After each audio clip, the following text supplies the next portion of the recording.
We investigated the Emefiele for trillions that he stole. We investigated the humanitarian minister, Honorable Johnson Agbonayema said. Can you imagine? So when you investigated these people now, what are your findings? What were the outcomes? We need to know. What were the outcomes? Let's get into the details and see exactly what Agbonayema is trying to say.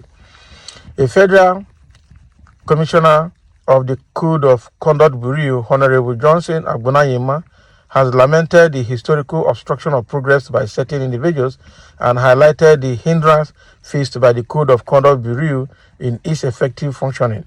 He mentioned specific investigations into individuals like Emefiele, the former governor of Central Bank of Nigeria, and the Minister of Humanitarian Affairs, accusing them of embezzling trillions and billions, respectively, expressing frustration over the lack of visible outcomes from these investigations.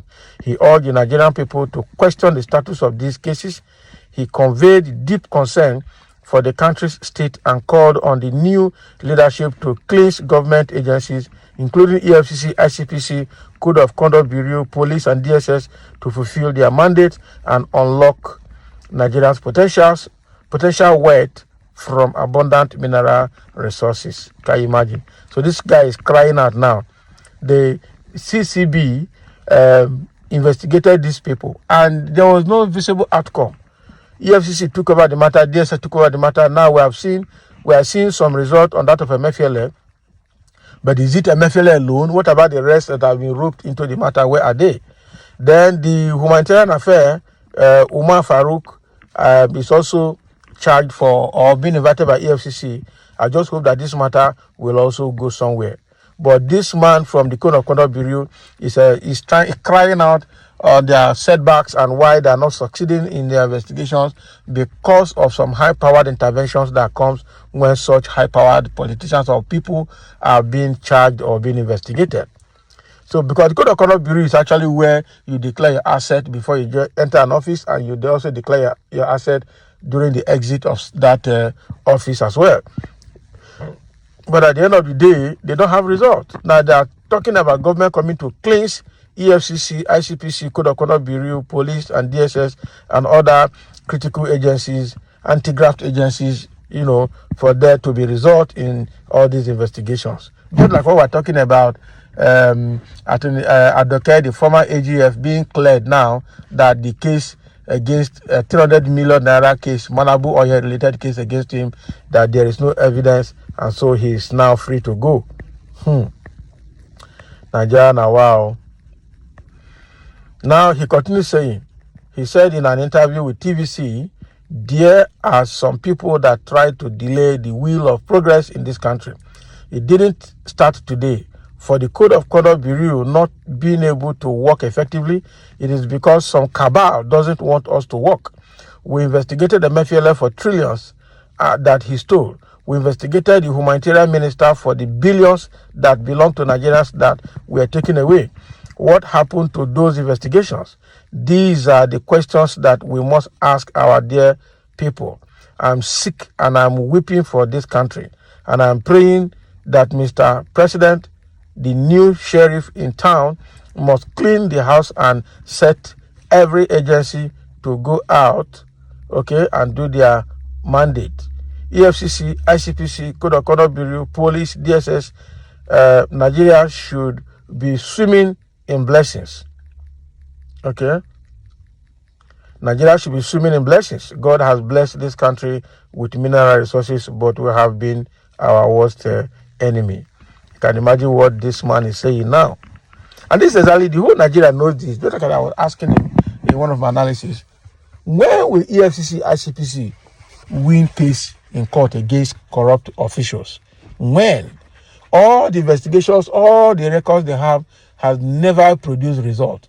They will arrest, we will see all the big cases, we see all the titles, we see court cases, but at the end of the day, how are they cleared? Like Emefiele now is at the point where he's going to go free, because whatever they're putting on his neck, he didn't do all of this alone. There's no way you can rope Emefiele without roping the presidency, without roping some key politicians, key public office holders that were working with him. Even Dangote himself too, with the issue of FX transfers and all of that. So it becomes a very difficult one, because if Emefiele should open his mouth, I'm sure this country will collapse, because a lot of people will be roped in. But he has been very, very confidential and very quiet, so he's not saying a lot. And that is why a lot of people are still moving like nothing happened now. Probably they have assured him that all these ones are gimmicks. Very soon, the case will be dropped. Just keep your mouth shut, okay? You will be released from this case and it will go. I'm sure that is exactly what they would have told him. Yeah?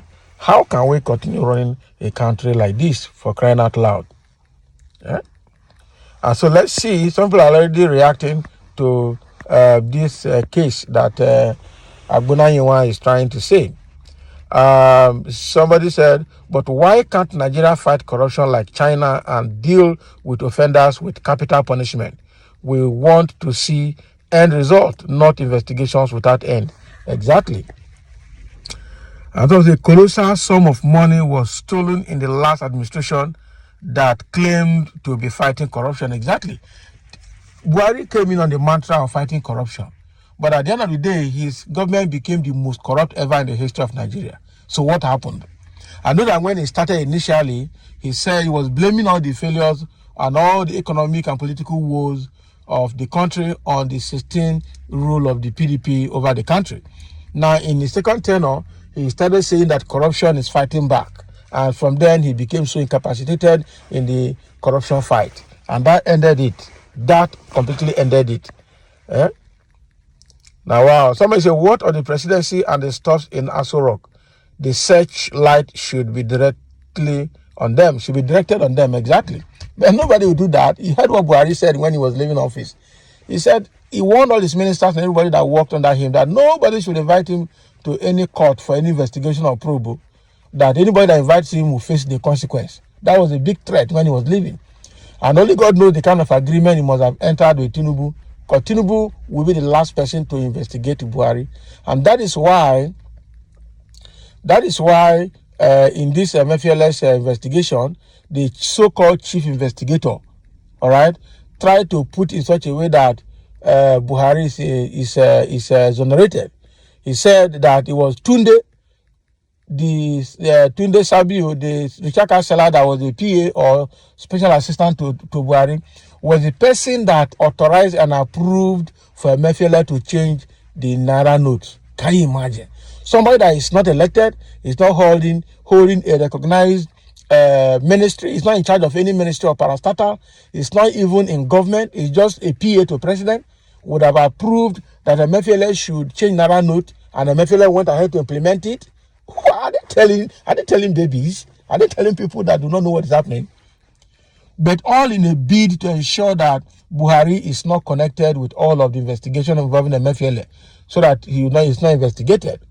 Exactly. Why am I bringing that issue out in this analysis? Is all because people are asking, why can't investigation searchlight be beamed on the presidency past president? This is one of the reasons. They enter agreement among themselves never to investigate themselves, and that is it. Tinubu cannot tell us that if we are to investigate Buhari, that Buhari will not be dragged into this corruption net. But they won't do that. It looks like the immunity is forever. Okay? Somebody said anyone caught or guilty of stealing public funds should face firing squad. Only that way will it stop. For where? Firing squad. It means that you will kill all the politicians and public office holders in Nigeria. For instance, from 1999 to date. That is it. Because all of them are involved. All of them are involved. It's difficult to see anybody that is not involved in corruption in the past administrations. And even the present one, look at what they have started doing already. Look at the 2024 budget that has just been approved and signed. Look at the analysis behind that budget. Almost 50% of that budget is raised towards maintaining the affluence or maintaining the luxurious lifestyle of the politicians and all the office holders. That is it. Both the legislators, the executives, and the judiciary, all of them. All of them are even more of executive and legislator. Judiciary is just like babies, the impoverished part of the arm of government that they are using to secure whatever they're stealing. As I always say, in a country where Efcc, Icpc, and Code of Conduct Bureau, they cannot nab or nab this kind of monumental corruption in the board, nip it in the board, okay, they are now playing with the masses' intelligence. Exactly. Emefiele, can this man be a human being again? Mentally, spiritually, I don't know what his state of mind will be now. Abi, they have dragged him so much that they have turned vegetable. He's not carrying Bible to court, carrying Bible to DSS detention area. Somebody, so is he a genuine Christian? Has he actually repented? Because I tell you, the kind of oath and covenant they take together is, I don't think anything can cleanse it. Anybody that want to cleanse himself with such oath will just die, because it means that a lot of those covenants will be broken and they will just kill him. That is it. So I don't trust these people. I tell you the truth. Another thing, you will hear how Commonwealth were stolen in trillions as if it is a film trick. No nation can progress with massive stealing like this. Life jail term, at least for the heavy thieves. It will not happen. It will not happen at all. And somebody is begging here, will say, please beam your satellite on Malami Sirika, Hadi Sirika, Minister of Petroleum himself. Go after the chair and others, something like that. So these are the key office holders under Buhari, but nothing will happen. Hadi Sirika is gone. Malami is gone. What is his name? The one that was in charge of NIMC and what they call it, NIN card, NIN registration and production. Issa Pantami. All of those people are gone. Hey, God will help this country, I'm telling you the truth. Even Tunde himself, that was a Richard seller, but now owns a private jet. What else? He has run to Niger Republic to stay now. And now we cannot bring him back from Niger Republic. I'm sure probably part of that money, greater part of that money he stole must be in Niger Republic, probably. Niger. Only God will help us. So we don't know where we are heading, frankly speaking.